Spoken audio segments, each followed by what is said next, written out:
एक शहर में एक परिवार रहता था। पति पत्नी और उनका बेटा था, उम्र में छोटा था बेटा। जो हस्बैंड वाइफ थे वो काफ़ी धार्मिक थे, भगवान दत्तात्रेय के भक्त थे, काफ़ी दान धर्म करते थे, पुण्य का काम करते थे। लेकिन जो छोटा उनका जो बच्चा था वो ये सब में उसको रुचि नहीं थी। ना वो पूजा करता था, ना कभी मंदिर जाने के लिए तैयार होता था। तो जो पिता और पत्नी थी, मतलब जो माँ बाप थे, उनको हमेशा चिंता रहती थी कि बेटे का आगे कैसा होगा। ना वो धर्म के काम में रुचि लेता है और ना ही भगवान का कुछ करता है। ऐसे ही ऐसा ऐसा बेटे अभी बड़ा हो गया तो चिंता और सताने लगी, क्योंकि जब भी कोई व्यक्ति अध्यात्म से दूर जाता है तो गलत संगति में आने का जो रिस्क है वो बढ़ जाती है। इनको पता था अगर ये भगवान को मानने नहीं लगे या धर्म कार्य में अगर सहभागी नहीं होगा तो ये नास्तिक बन जाएगा और उसका साइड इफेक्ट भी हो सकता है। उसी शहर में एक दिन एक बड़े महात्मा आते हैं। इनको ये परिवार के जो बड़े थे इनको पता चलते हैं तो ये सोचते हैं कि महात्मा जी के पास जरूर इसका कुछ ना कुछ आंसर रहेगा। वो जाकर महात्मा जी को सारी बात बताते हैं कि हम तो भगवान का इतना कर रहे हैं, हमारा जो बेटा है वो भी बचपन से देख रहा है, लेकिन पता नहीं कि उसके मन में रुचि ही नहीं है। हमने काफ़ी समझाने की कोशिश की उनको, लेकिन वो मानता ही नहीं। अभी तो बड़ा हो गया, ज़बरदस्ती भी नहीं कर सकते। तो हम खाली इतना चाहते हैं कि खाली वो उसके मुंह से एक बार तो दत्तात्रेय का नाम आए। महात्मा जी हंसते हैं, बोलते ठीक है, मैं जब बोलूँगा तब आप अपने बच्चे को मेरे पास लेकर आइए। कुछ दिन जाते हैं। एक दिन महात्मा, ये तो हस्बैंड वाइफ महात्मा के पास आते जाते रहते थे, उसी दौरान बोलते कि एक काम कीजिए, कल अपने बेटे को मेरे पास लेकर आइए। बेटा तो पहले जाने के लिए तैयार नहीं था, क्योंकि ये सब मानता नहीं था वो, लेकिन वो कुछ समझाकर अपने बेटे को लेकर जाते हैं। जाने के बाद महात्मा उसे देखते हैं, आशीर्वाद देते हैं। तो महात्मा उसे पूछते हैं कि एक बार दत्ता गुरु बोला तो क्या होता है।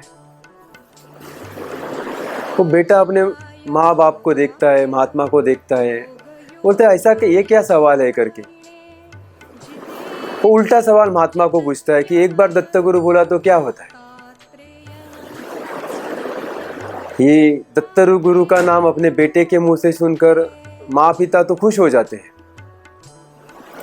महात्मा कुछ आंसर नहीं देते, महात्मा भी हंसते हैं। अब ये जो पिता और माँ थी वो अपने बेटे को लेकर अपने घर चले जाती है। यहाँ पर जो बेटे के मन में जो सवाल था, एक बार दत्ता गुरु बोला तो क्या होता है, ये सवाल उसको छोड़ने के लिए तैयार ही नहीं होता है। वो सोता है, जागता है, खाता है, पीता है, कंटिन्यू वही सवाल कि महात्मा ने ये क्या पूछा मुझे, एक बार दत्ता गुरु बोला तो क्या होता है। एक ऐसा सवाल है, ऐसा कोई पूछता है और कुछ बताते भी नहीं। तो उसी में उसके जो माँ पिता थे बड़े हो जाते हैं, उनका उम्र हो जाती है, वो एक्सपायर हो जाते हैं, मर जाते हैं। ये जो लड़का था प्रतीक नाम का, ये प्रतीक भी ऐसा ऐसा बूढ़ा हो जाता है, तो ये भी एक दिन मर जाता है। अब मरने के बाद यमराज के पास आ जाता है। यमराज को जैसे देखता है बोलता है कि मुझे पता है आप मुझे अभी सजा देने वाले हो, लेकिन जो भी आपको देना है दे दीजिए, चलेगा, लेकिन मेरा एक सवाल है, उसका मुझे आप अगर जवाब देंगे तो मैं अपने आप को खुश नसीब समझूंगा। तो यमराज बोलते हैं कि ठीक है, क्या है सवाल, बोलो। तो बोलता है कि एक बार दत्ता गुरु बोला तो क्या होता है। यमराज भी सोचने लगते हैं।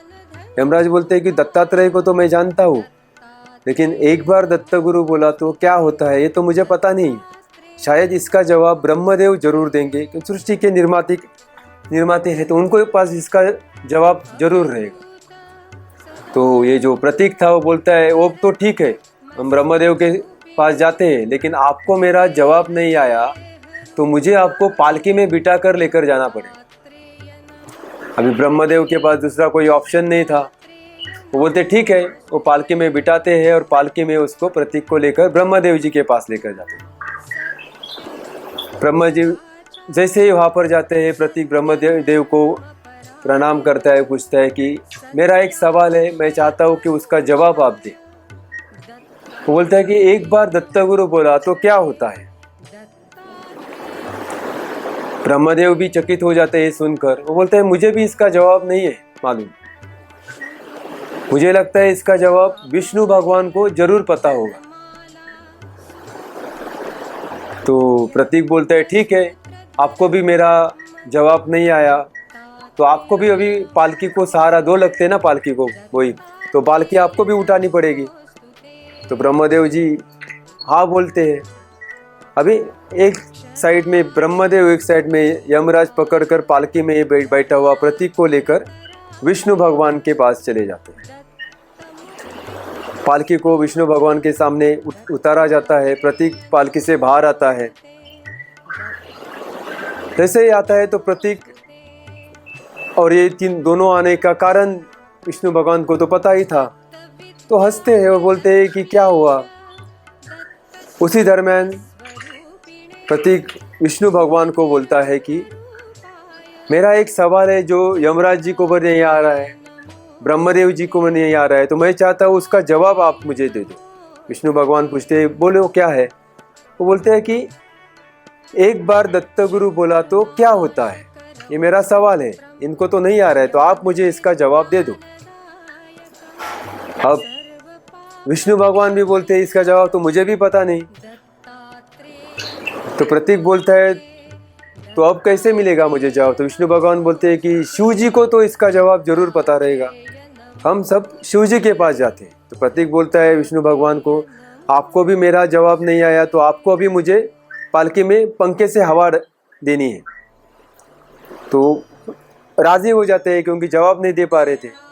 अभी ये चारों लोग शिव जी के पास चले जाते हैं। शिव जी के पास आने के बाद पालकी को उतारा जाता है। प्रतीक शिव जी के पास खड़ा होकर वही सवाल पूछता है कि एक बार दत्तगुरु बोला तो क्या होता है। शिव जी बोलते हैं मुझे भी पता नहीं, लगता है हमको अभी सबको इसका जवाब सुनने के लिए दत्तात्रेय के पास ही जाना पड़ेगा। तो सारे जो थे वो सारे दत्तात्रेय के सामने आ जाते हैं। दत्तात्रेय जी के सामने आने के बाद पालकी को उतारा जाता है। प्रतीक पालकी से बाहर आता है, दत्तात्रेय के सामने जाकर खड़ा हो जाता है। वो बोलता है कि मेरे मन में एक सवाल है, उस सवाल का जवाब इन चारों के पास नहीं है, ब्रह्मा विष्णु महेश और यमराज, तो वो जवाब मुझे आपसे चाहिए। तो दत्तात्रेय हंसते हैं, बोलते हैं कि सवाल का जवाब तो तेरे सामने है। एक बार दत्तात्रेय बोलने से क्या होता है, ये सवाल से तूने जो चिंतन किया मनी मन, जो सवाल तुझे बेचैन किया जिस सवाल ने, उसके वजह से तेरी जो साधना हुई, उसके वजह से आज साक्षात यमराज, ब्रह्म, विष्णु और महेश ये चारों मिलकर सारे द्वार पार करके मेरे चरणों में तुझे लेकर आए हैं। तेरा जो साधना थी उसके वजह से तुझे ये गति मिली। तो एक बार अगर वो दत्तात्रेय का जो तूने मन में जो नाम चालू रखा था, उसके वजह से आज तू जन्म मृत्यु के पार आकर मोक्ष के दरवाजे पे खड़ा है, जहाँ पे साक्षात दत्तात्रेय है। हमने दोपहर को डिस्कशन किया था कि दत्त तत्व से जो जुड़ते हैं वैसे ही जुड़े नहीं जाते। 4 लाख जन्म मनुष्य के, 84 लाख योनि है, उसमें से 4 लाख योनियाँ मनुष्य जन्म के हैं।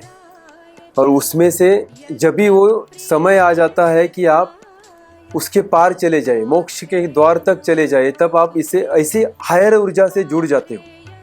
दत्तात्रेय हो, महाअवतार जी हो, अदरवाइज कई लोग तो ठीक ही नहीं पाते। और हमको वो मौका मिला है तो अपनी जिम्मेदारी कितनी बड़ी है। अगर हम आलस करेंगे तो आगे नहीं बढ़ेंगे। इतना अच्छा माहौल वापस पता नहीं मिलेगा कि नहीं आगे जाकर। अभी तो सब सपोर्ट है, इसलिए तो हम भालोत में हैं। अगर जिम्मेदारियाँ ज़्यादा रहती तो कैसे घर से बाहर ही नहीं निकल पाते। ये कहानी जो थी, वो बच्चे तो नास्तिक था, बराबर, उसका भाव भी नहीं था प्रभु के प्रति। लेकिन बोलते हैं ना, नकळत होने, म्हणजे गलती से हुआ, उसके मन में वो सवाल आ गया, लेकिन वो गलती भी उसको मोक्ष के द्वार तक लेकर गई, क्योंकि उस गलती को भी उसने पकड़ा। जरूरी नहीं कि आप बड़ा बड़ा ज्ञान पकड़ के बैठो, आप छोटा एक आधा सूत्र पकड़ेंगे। उसने तो एक बार दत्तगुरु बोला तो क्या होता है, खाली एक, आप देखे जाए तो उसमें कुछ है ही नहीं। क्वेश्चन लेकर उसने जन्म भर में उसी क्वेश्चन को पकड़ के रखा, एक ही सूत्र को पकड़ के रखा, तो वो मोक्ष के द्वार तक पहुंच गया।